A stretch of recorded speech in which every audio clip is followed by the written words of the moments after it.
We'll see if it happens. I do want to stay on one of those guys who could hit 1,000, Jahmyr Gibbs, because Louis Riddick, the football god, as some would say, Lucas Klotz, and I would agree with him. He had something interesting to say about Jahmyr Gibbs. KG, you can put it up. Yep, give me 1 second. And this man, and by the way, when Louis Riddick speaks, I listen, because the man does know ball.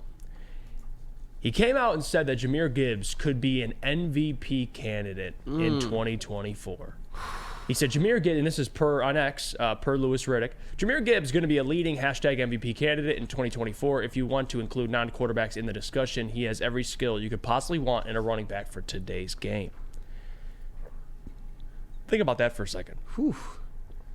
Now, the only comparison I guess we could make, at least right now, would be a guy like Christian McCaffrey, because he is an actual MVP candidate. Now, Christian McCaffrey, he has game-changing skills with this ability to run the football and catch the football out of the backfield, even lining up at wide receiver at times.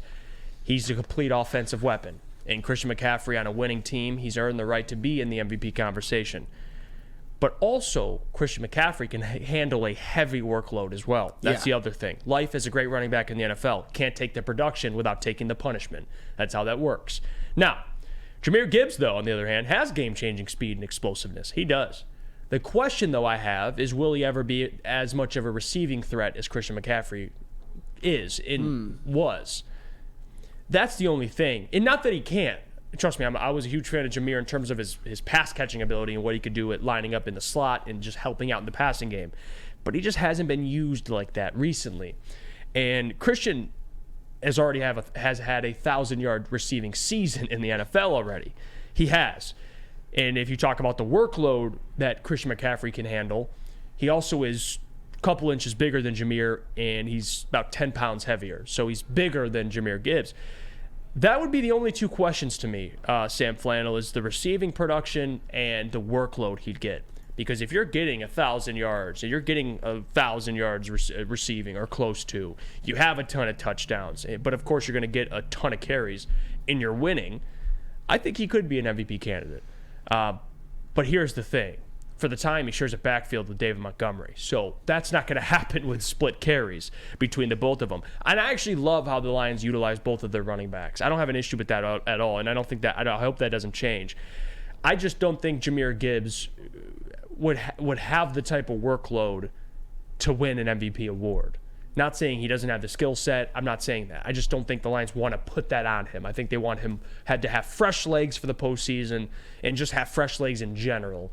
Now, if you're talking offensive awards, potentially. But MVP, I love what Louis Riddick is saying. I get where he's going with it.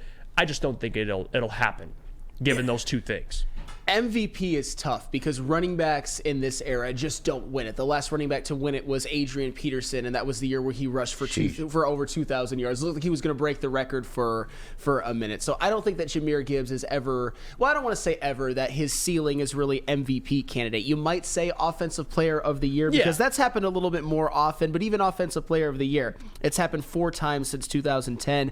Adrian Peterson in 2012 with that 2,000-yard season. DeMarco Murray, of all people, in 2014, he had over 1,800 yards. Todd Gurley in 2017, he had 1,305 yards rushing and 788 receiving yards. That seems like something that maybe Jahmyr Gibbs could possibly do in the future, although I don't know about the receiving yards. And then Derrick Henry did it in 2020 when he had over 2,000 rushing yards. Jahmyr Gibbs, if we're talking MVP, I don't necessarily know if that's in his future, but that is okay. That is more than okay, because I could foresee his future being the best running back in the NFL, and that is just fine. I could see his future being a guy who rushes for over 1,000 yards in every single year of his rookie contract and is also a significant threat receiving the football out of the backfield, which they haven't utilized him as much as maybe I would have thought, but he's also been a much better running back than I would have thought. And I guess if you're also talking about what could count against him in winning an MVP award next year or even in years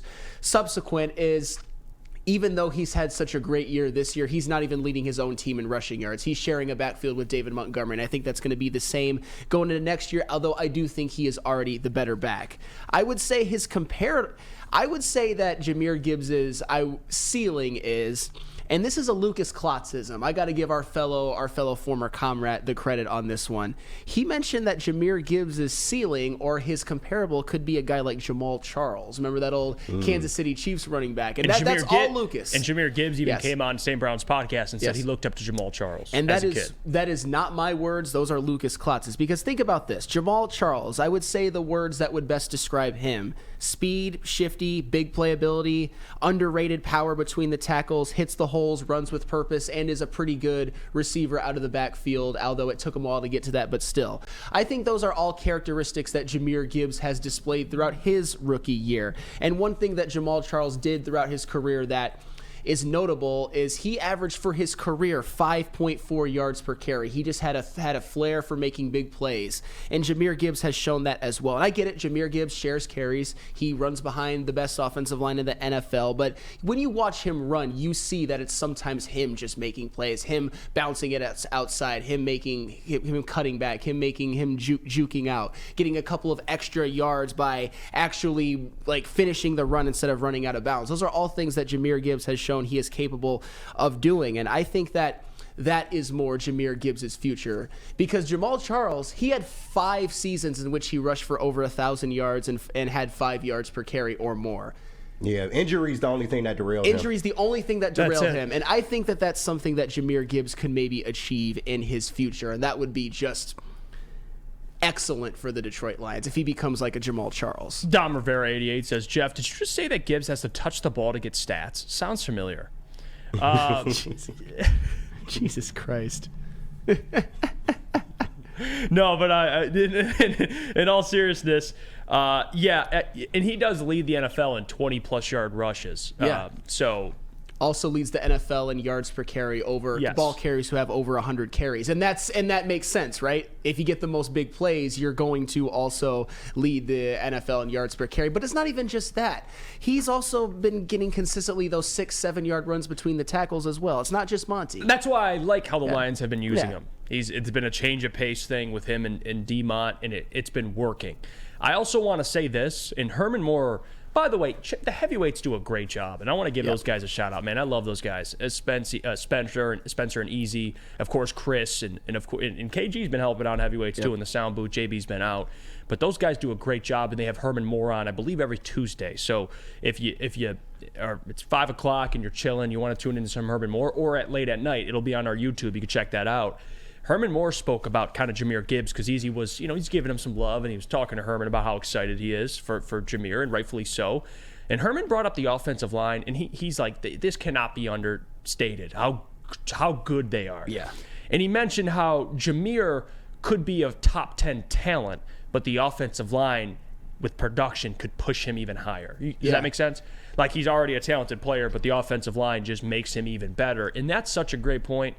Because as much as D-Mont and Jahmyr are great, this was the biggest argument we made for D-Mont, me and Lucas, when we were arguing with you, is the offensive line he's going to be riding behind or running behind. What that does, you can't undersell that. You guys were right all along. Thank you.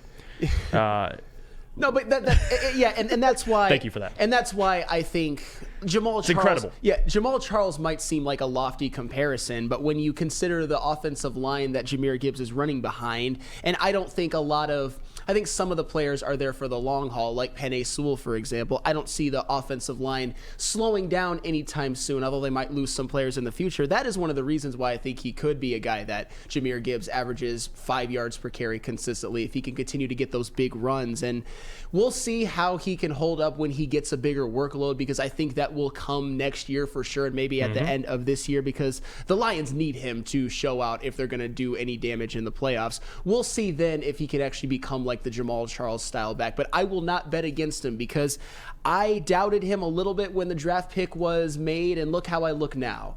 Jahmyr Gibbs might be one of the best running backs in the league as soon as next year. This was my expectation. If you draft a running back in the first round, because my philosophy on it is I don't touch running backs in the first round, and there's exceptions. Now there's a Saquon Barkley that comes around. There's certain guys that come around. I thought Bijan, and I'm going to be honest with you, I'm not going to hide this. I thought Bijan was the only one. I was wrong on Jahmyr. I thought Jahmyr was going to be a good player. I just didn't. Is he worth the first round pick? But maybe that was just what I was being fed the entire months prior after the college football season is Jahmyr's a second-round pick. No, this man, I was wrong, and I'm so glad I'm wrong. He is incredible. He really is. And he's already, if you draft a running back in the first round, he should be already one of the best at his position. That's what I believe, to get your value. And they got their value. To me, in terms of talent, he's a top 10 talent in the NFL, I believe. Well, and because of the yards per carry, you can't deny that. Well, and I kind of mentioned yesterday, or it was either yesterday or the day before, I get the days mixed up from time to time, that Jahmyr Gibbs, the fact that he's doing it as a rookie with not as much tread on his tires, with not as many carries in college as some running backs come into the NFL with, the fact that he's on a rookie contract, whereas Christian McCaffrey has a long-term deal. Is there any running back that you'd want for your team's future than Jahmyr Gibbs? I think not. No. I can't think of one. Not at all. He's ours. He's the one. Yeah. He's the one. And that's why it's special what he's been doing, and also it's special that Brad Holmes traded back, got more draft capital, and still took Jahmyr Gibbs. Sure. So listen, give him the ball, like Eduardo says. Give Gibbs the ball. So can't deny the pick at this point. Let's go to break. When we come back, we'll get into this scenario I want to pose to Lions fans, and it's a very realistic scenario. And I'm telling you right now, we better get ready for it. Matthew Stafford and the Rams potentially facing the Detroit Lions in the postseason at Ford Field. Think of that and just imagine it for a second, and how awesome that would be. To some people, how terrifying it would be.